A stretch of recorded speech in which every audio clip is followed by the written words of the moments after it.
What's up, YouTube? I'm Qualifers here. Many of you guys have asked me what I personally feel it takes to top a regional.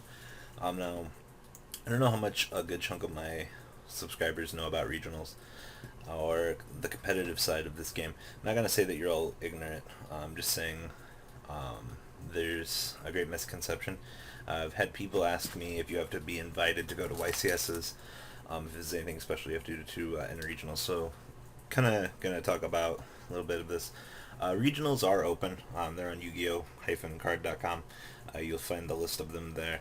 Pretty much everything you need to know is there. Regionals are standard $20. You do get 5 packs for entering, something much different from what happened when Upper Deck ran it. There's no longer a top 8 cut for the regionals, so after however many rounds of Swiss there are, things will go up and standings will be finalized. You'll move on with your day and get to leave.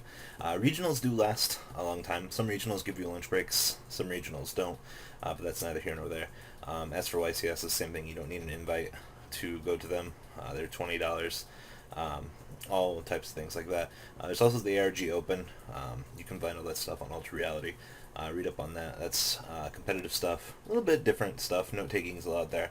Note-taking is not really allowed for YCSs except for, marking card effects to maintain effects like, which dragon really activated on that turn, stuff like that. As for topping regional, many players have asked, they're like, well, I tried my best. Little tips and tricks that I would recommend. I would play test as much as possible. There are the players that do feel that picking up and investing in the best deck at the time is the best way to win, and unfortunately I'm that way with other card games like White Shores and Vanguard. Like, I always have the best deck. Now my play testing strategy is a little bit different than most people's. When I play with gadgets, I like to test every other deck, basically Dragon Rulers, Prophecy, things like that. I play those decks, I find out why those decks are good, and I think about, counter-effective measures in my head, Therio. In certain strategies like that, me playing behind the wheel of those decks gives me a chance to, I would say, think about the way they act, and then how the other players should play against the deck. Now, I'm not going to tell my opponent how they should be playing against it. It's just, given the situations that they're in, you should know which outs that your opponent can produce that will be most devastating to you. It's just the way it is. You're like, oh, I don't want my opponent to Dark Hole that.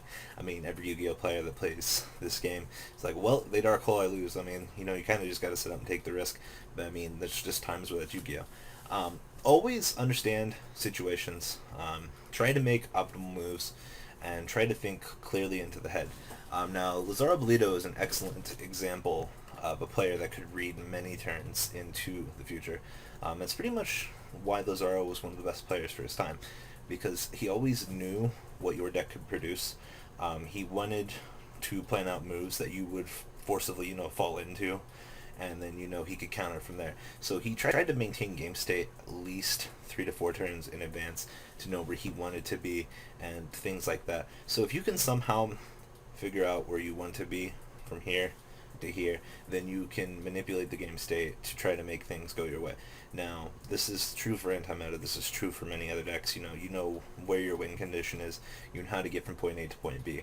And I do recommend that if you're going to playtest, you try to learn the deck's ins and outs, as much as that's true.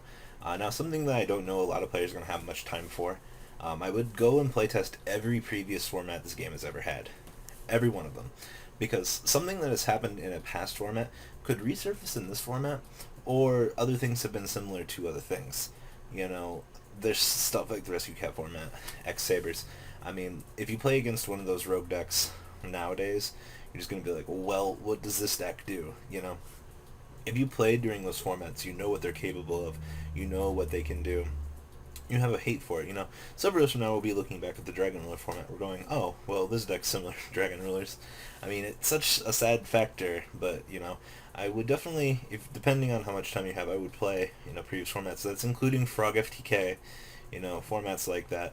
A lot of players didn't realize how many moves that Frog FTK had. They just thought it was Mash Drive or Substitute Toad, so Frog win the game.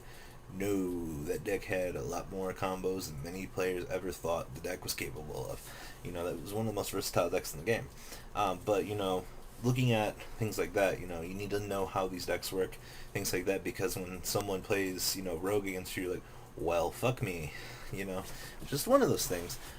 Those are just little tips and tricks, like I said. I would playtest the decks that you're going to play against. I'd playtest with those decks, even though you hate them. Many players like, I hate Dragon Rulers, I don't want to play them. Well, good luck. You're not going to play competitively unless you know how the deck works. And for me, doing and playing that deck is probably the best particular way of learning how to play it.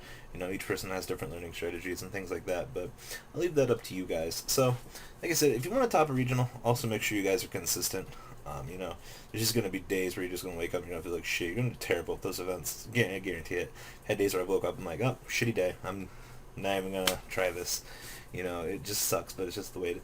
And then there's just other days where you're like, well, I'm going to do this just to see how far I get. And there's just days it's like you're in the zone. I mean, it just depends on the day and the time, things like that. But like I said, definitely, you know, practice, practice, practice. Learn your learning style. I would, you know, for those of you that have, you know, 12th grade, higher, I'm sure you guys have talked about learning strategies, you know, same thing within college, you know, the most adequate ways for you guys to learn. I would apply that, see what you guys can come up with for playtesting. Don't always invest in the best deck. There are the masters of their domain, those that, you know, like the direct player in Michigan, he's been playing the deck for 3 years. I mean, he's still gaining progress with it, but still, like, 3 years with the deck, he knows the ins and outs of it. You know, I'm sure he's got some way of playtesting with the meta. Things like that. So, just little things like that in general. I'm sorry for shaking, just these hands, you know. But other than that, find your niche, playtest, hole in the wall. Hole in the wall. Since everybody asked about it. It's just my chair. I always sit this way to stare at the TV, but outside of that, yeah, guys. So, find your niche, playtest, eat a good breakfast, eat something for breakfast, anything. Make sure you guys stay hydrated. Guys, once you start going to regionals or events like that, you'll start to build your own little system, you know, when you want to eat, when you want to take a break, when you want to relax in between your rounds. You know, you'll have friends with you to go get your food, things like that, you know. Help out other people as they help you out. If you're having a bad day and your friend's doing good, help them out. You know, same thing. Expect these things from your friends because it just makes things all the easier. So that's just my 2 cents. If you guys have any tips below to share with people, please put them in the description. Certain people can't reply to now because Google Plus is stupid and we had to integrate it into our YouTube so even post comments.